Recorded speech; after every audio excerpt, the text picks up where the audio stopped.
Nagtungo sa Davao City si Pangulong Bongbong Marcos para sa inspeksyon ng Bukana Bridge. Layon po ng tulay na maibsan ang mabigat na daloy ng trapiko sa lungsod.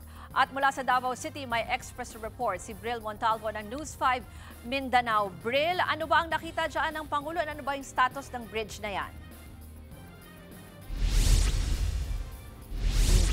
Ruth, alam mo, nasa 99.2% na ang completion rate ng Bukana Bridge na ininspeksyon ni Pangulong Bongbong Marcos kaninang umaga dito sa Davao City.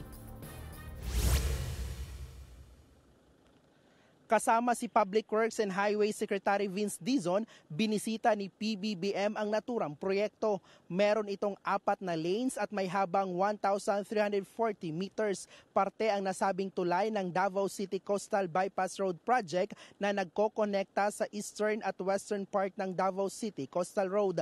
Layo nitong maibsan ang daloy ng trapiko ng lungsod. Makakatulong din aniya ito para mapalakas ang turismo at regional connectivity. Pakinggan natin ang naging pahayag ni PBBM.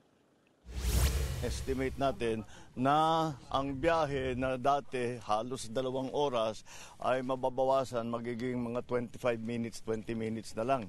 Kaya't malaking ginhawa, lalong-lalo na ay ngayon na magpapasko tayo.